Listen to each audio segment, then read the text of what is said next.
Salam sejahtera kepada semua. Hari ini saya nak buat ulang kaji tentang redox. Okey, bagaimana kita boleh guna masa yang paling singkat, cara yang paling senang untuk memahami bab ini dan untuk cuba menjawab soalan SPM, terutamanya soalan struktur dan esei. Sebelum mula, kita tengok definisi pengoksidaan dan penurunan. Dalam buku teks, menerangkan definisi pengoksidaan dan penurunan dari segi oksigen, hidrogen, elektron dan nombor pengoksidaan. Saya ringkaskan definisi dia tersebut dalam simbol. So, kita akan tengok yang pertama, kalau dari segi oksigen, untuk proses pengoksidaan, saya gunakan simbol ringkas. Pengoksidaan adalah penambahan oksigen, manakala untuk penurunan adalah hilang oksigen. So, bagaimana kita boleh mengingati semua definisi ini dengan cara senang dan cepat? So saya akan tunjukkan cara saya bagaimana nak mengingat. So, bermula kita lukis jadual ringkas. Kita tuliskan dia punya 4 definisi dari segi oksigen, hidrogen, elektron dan juga nombor pengoksidaan. Lepas tu, kolom yang kedua ni adalah proses pengoksidaan. Yang ketiga adalah proses penurunan. So, kita tengok yang pertama dari segi oksigen. Pengoksidaan adalah proses di mana bahan kimia telah menerima oksigen. So, saya wakilkan dengan tambah oksigen sahaja. So, kita hanya hafal yang satu ni sahaja, tambah oksigen. Selebihnya kita boleh bina daripada yang ni. So, kalau penurunan, dia adalah lawan daripada tambah oksigen, iaitu dia hilang oksigen. Untuk dari segi hidrogen pula, proses pengoksidaan adalah kita lawan juga daripada tambah oksigen ni jadi hilang hidrogen. Dari segi elektron pun sama, kita lawan daripada oksigen ni, dia hilang elektron atau derma elektron. Dan nombor pengoksidaan dia adalah meningkat, adalah nombor pengoksidaan. Untuk penurunan pula, kita buat lawan dari segi hidrogen. So, penurunan lawan sini adalah tambah hidrogen. Elektron adalah tambah elektron. Nombor pengoksidaan dia adalah menurun. So daripada jadual ini kita guna masa yang paling singkat. Kita ringkaskan. Lepas tu kita boleh membina ayat. Contohnya, apakah maksud pengoksidaan dari segi elektron? So, pengoksidaan adalah bahan kimia yang menderma elektron. Kita boleh membina ayat semula daripada jadual yang ringkas ini. Manakala penurunan adalah bahan kimia yang menerima elektron. Itu senang sahaja. Saya tunjuk sekali lagi bagaimana kita boleh membina dengan cepat. Membina satu jadual ringkas. So, dari segi oksigen, hidrogen, elektron. So, nombor pengoksidaan. Proses pertama adalah pengoksidaan. Proses kedua adalah penurunan. So, kalau oksigen yang pertama dia adalah tambah oksigen. So, kita hanya hafal yang pertama ni saja. Selebihnya kita adalah lawan dia. Tambah oksigen, penurunan adalah derma oksigen atau hilang oksigen. Dari segi hidrogen, dia akan lawan. So, dia adalah hilang hidrogen. Untuk elektron, hilang elektron atau derma elektron. Nombor pengoksidaan adalah meningkat. Manakala penurunan, sini adalah tambah hidrogen, tambah elektron. Maka nombor pengoksidaan dia adalah penurunan. So, ini adalah cara yang paling ringkas untuk kita ingat definisi pengoksidaan dan penurunan dengan paling cepat. So, saya galakkan belajar hafal dulu jadual ni. Semasa masuk dewan, mula jawab aja kita terus conteng jadual ini jika ada soalan pengoksidaan dan penurunan. Belajar cubalah ingat untuk definisinya. Seterusnya bagaimana kita nak ingat contoh-contoh yang semua diberi dalam bab ini untuk menjawab soalan.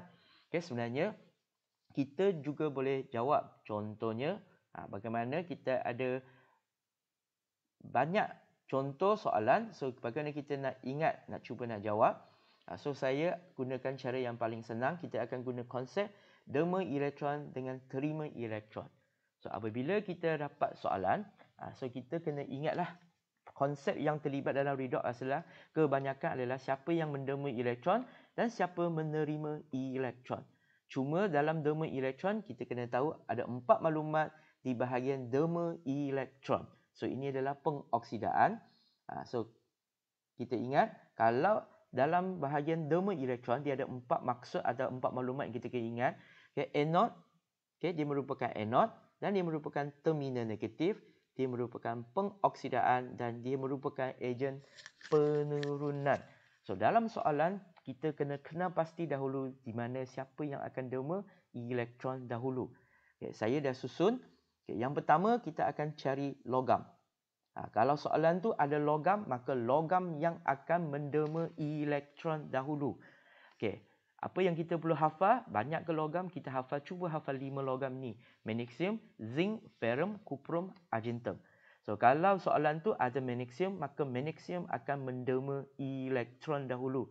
Kerana magnesium mempunyai nilai inode yang lebih negatif. Okay, ini adalah persamaan dia. So, apabila kita dapat soalan, kita akan tengok siapa yang akan derma elektron. So, kalau contoh kita ada 2 logam. Kalau selalu soalan tanya, ini kalau kita ada 2 logam, sini magnesium, sini cuprum, larutan dia adalah cuprum 2 sulfat. So, kita akan selalu keliru di mana siapa yang akan menderma elektron. So, apabila kita nampak ada logam, so kita akan lihat logam. So, sini ada logam, so maka magnesium yang akan menderma elektron dahulu. Logam-logam lain tu memang dia kurang. Kalau bukan magnesium, zinc.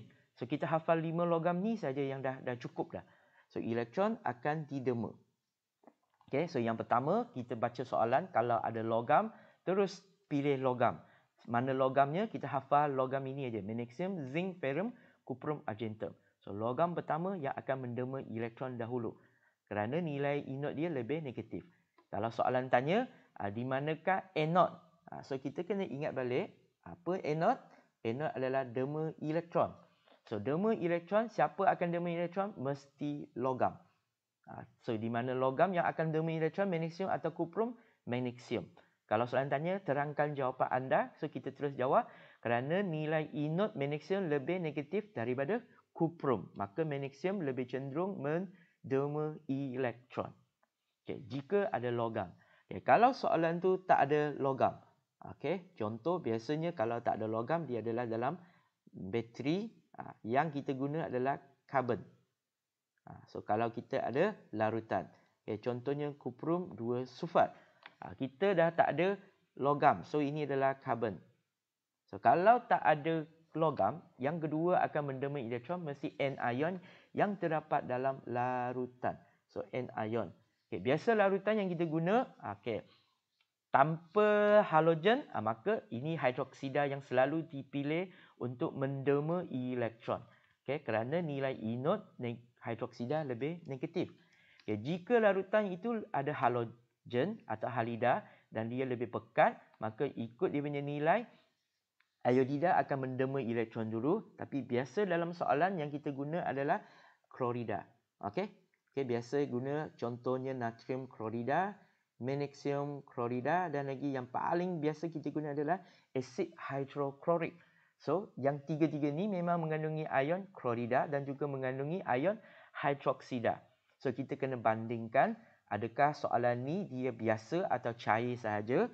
Kalau biasa atau cair saja, maka hidroksida yang akan menderma elektron.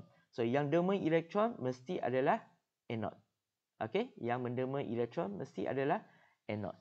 Okay, kalau soalan tu menyatakan dia lebih pekat, maka klorida akan menderma elektron, bukan hidroksida. Sebab kerana kepekatan ion klorida lebih tinggi daripada ion hidroksida. Okay, kita cuba ingat dulu. Nanti kita tengok contoh soalan, kita akan tengok. Okay, yang ketiga, yang akan menderma elektron mesti ion halida lah, macam tadi saya cakap. Ini untuk soalan penyesalan halogen. Okay, hanya halogen saja dan halida saja terlibat, maka ikut urutan dia iodin, iodida, bromida dengan klorida. Seterusnya adalah pengeratan besi. Ini khas untuk contoh untuk pengeratan besi, logam yang akan menderma elektron, dan yang ini selalu belajar tertinggal. Okay, Fe 2 positif juga akan menderma elektron, akan menjadi Fe 3 positif. Okay, so saya ulang, siapa yang akan derma elektron? So, kita dapat soalan, kita pergi cari logam. Okay, daripada logam kita hafal 5 ni, magnesium, zinc, ferrum, cuprum, argentum. So kalau kuprum logam-logam yang di atas dia lebih cenderung untuk mendema elektron. Kalau soalan tu tak ada logam, maka kita akan tengok N ion dalam larutan. Ion yang bercas negatif. Biasanya adalah cerita dia adalah hidroksida dengan klorida sahaja. So kita tengok soalan apakah kepekatan yang digunakan. Kalau pekat, klorida atau halida yang lain akan mendema elektron. Dipilih untuk mendema elektron. Kalau tak ada yang menyatakan dia lebih pekat, maka mesti hidroksida juga yang mendema elektron. Okey. Okey, yang ketiga, jika tak ada yang itu, kalau soalan tu khas untuk halogen saja, maka kita akan tengok urutan dia iodida, bromida, klorida yang mendema elektron. Kalau soalan tu tanya tentang besi, karat besi, maka besi yang akan mendema elektron, dan sekali lagi ion ferrum 2 akan mendema elektron jadi ferrum 3. Okay, lepas kita sebut siapa yang dema, maka kita tengok bahagian siapa yang terima elektron pula. Okay, so yang pertama yang menerima elektron mesti ion-ion logam. Okay, kita buat susunan terbalik daripada yang tadi. Okay. Tadi kita hafal magnesium, zinc, ferrum, kuprum, argentum. So sekarang kita terbalikkan susunan dia. Ion argentum di atas, ion kuprum kedua, okay, ferrum keempat, zinc dan magnesium. Okay, lepas kuprum kita cuma tambah ini sahaja. Okay, kita tambahkan hidrogen. So kita ingat, okay, biasanya cerita dia pun sampai hidrogen dah tamat. Okay, siapa yang menerima elektron hanya 3 ni aja. Ion argentum, ion kuprum 2 dengan ion hidrogen sahaja. Okay, normally biasalah soalan dia kalau kita tengok memang 3 ni aja. Kalau ada ion argentum, maka ion argentum akan menerima elektron kerana nilai inert dia lebih positif. Kalau ada kuprum, maka ion kuprum 2 yang menerima elektron. Kalau ada hidrogen, kalau tak ada argentum kuprum, mesti ion hidrogen yang menerima elektron. Okey, akan jadi gas hidrogen. Okey, selebihnya yang kedua adalah ejen peroksidaan. Okey, ejen peroksidaan juga dia adalah cenderung untuk menerima elektron.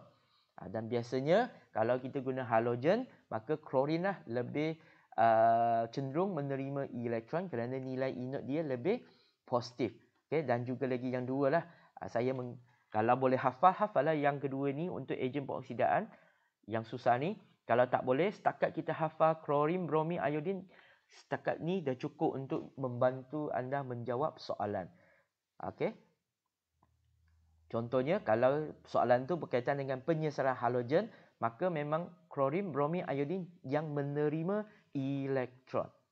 Okay, dan seterusnya untuk besi, contoh pengaratan besi, okay, yang menerima elektron adalah ferrum 3 positif yang menerima elektron dan diturunkan semula jadi ferrum 2 positif. Okay, kita dah tengok. Lepas ni kita tengok contoh soalan. Siapa yang akan terima elektron, siapa yang akan menerima elektron. Contohnya soalan yang pertama, saya ambil daripada soalan percubaan Penang. Okay, so kalau kita dapat satu soalan, kita akan cari juga siapa dema elektron. Ingat soalan dia, siapa dema elektron, siapa terima elektron. Yang lain-lain kita tak payah tengok dulu. So, siapa akan dema elektron? First, ingat tadi mesti logam. So, kita cari soalan, ada logam ke tak ada logam. Ini carbon bukan logam. So, kita tak tengok. Okay, yang kalau tak ada logam, kita akan tengok hidroksida atau klorida sahaja. So, kalau soalan ni kita tengok larutan. Larutan dia ada ion hidrogen dan juga ion hidroksida. Okay, dan dia ada Y klorida, maka dia ada Y positif dan klorida. Okay, cuma soalan ni dia tak nyatakan dia pekat. Yang ini adalah cair. Kalau cair, maka hidroksida yang akan mendema elektron. Okay, so hidroksida mendema elektron. Pelajar suka tak suka, hafal aja yang hafalkan yang persamaan ni sebab selalu ada. Maka dia akan mendema elektron. So yang dema elektron mesti anode. So di mana anode? Kita tengok sini adalah anode dan dia juga adalah terminal negatif dan dia adalah proses pengoksidaan. So kita dah tahu di sini adalah anode. Okay, seterusnya, siapa akan terima elektron? So, siapa akan terima elektron? Yang pertama adalah ion logam. So, di sini kita tak ada ion logam. Okay. Yang kedua, kita ada ion logam Y sahaja. Okay. Y sahaja. Kalau soalan dia, kalau Y, yang bercas positif sebenarnya dalam kita punya nota, logam yang bercas positif adalah kumpulan 1. Okey, satu lagi adalah argentum. Kalau dia ada ion argentum, maka argentum akan terbentuk. Tapi soalan ni dia terbentuk adalah gas. Okey, so dia terbentuk adalah gas, maka bukan ion logam. So yang kedua, kalau bukan ion logam, mesti ion hidrogen yang terpilih. Maka yang menerima elektron adalah ion hidrogen menerima elektron jadi ini. Okay, kalau menerima dia mesti adalah bahagian katot, dia adalah proses penurunan. Okay, so kita dapatkan maklumat-maklumat ini dahulu, barulah kita pergi baca. Soalan dah minta tuliskan setengah persamaan. So kita sebenarnya dah tulislah setengah persamaan yang berlaku di anode. So kita tadi pun dah jawab anode. So kita salin semula je dah dapat markah. Okay, jika larutan ini digantikan dengan larutan Y klorida 1.0, ini maksudnya pekat. So apabila pekat, siapa akan terpilih untuk mendema elektron? Klorida. Okay, so dia akan mendema elektron jadi apa? Gas klorin dengan 2 elektron. Okay, kita akan nampak dan siap dah soalan.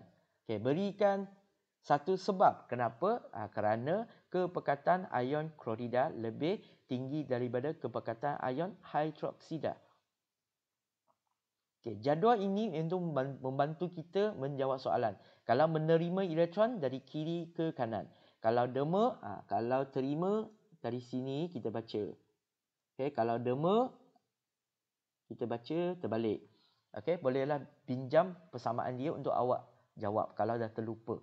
Okay, cuma saya ingatkan apabila dapat soalan, first kita tengok siapa dema elektron, siapa terima elektron. Okay, yang dema mesti logam dahulu. Kita cek soalan ada logam ke tak ada. Kalau tak ada logam, kita terus tengok dia punya anion. Okay, hidroksida atau klorida. Kalau soalan tu ada klorida, kita akan tengok cair atau pekat. Kalau cair, memang hidroksida saja terpilih. Okay, siapa akan terima elektron? So kita cek soalan juga. Ion logam. Kalau tak ada ion logam, terus hidrogen sahaja yang menerima elektron. So, ini adalah contoh jawapan yang saya dah bagi. Okay, bahan ni saya akan letak, belajar boleh ambil lah. Okay, contohnya bahagian B. Sama juga, kita akan tengok siapa dema elektron.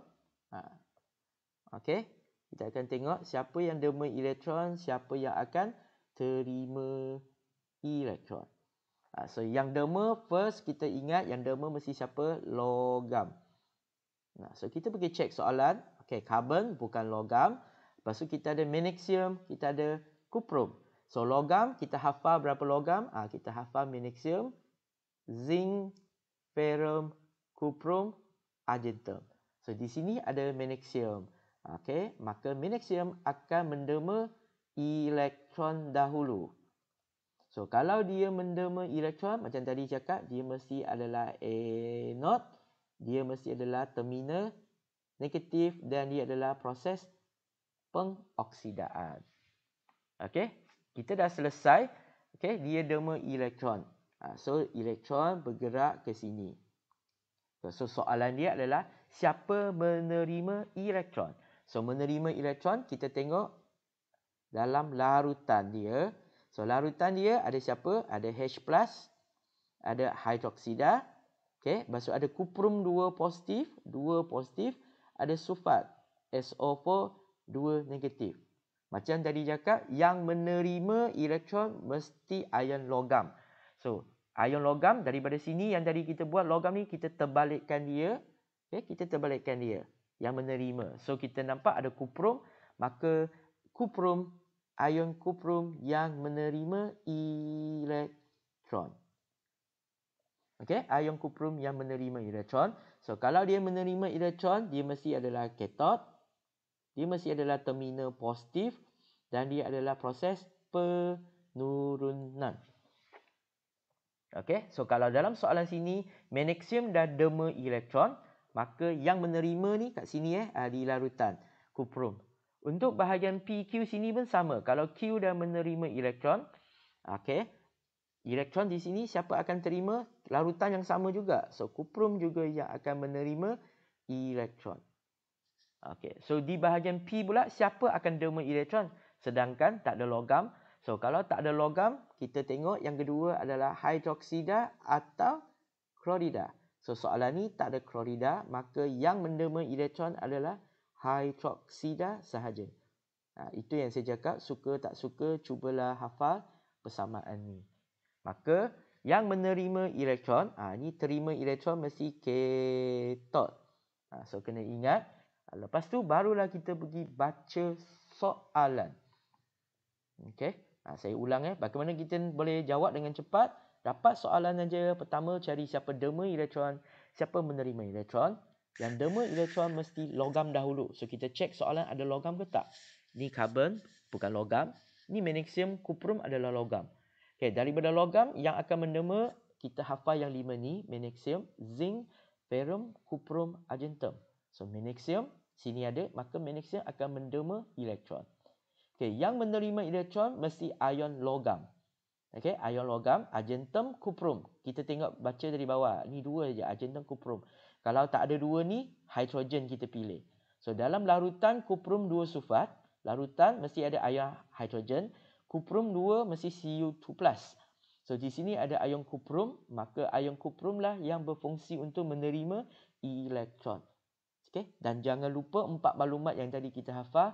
Menerima elektron maksudnya dia adalah katot, dia adalah terminal positif dan dia adalah proses penurunan. Lepas tu kita tengok soalan.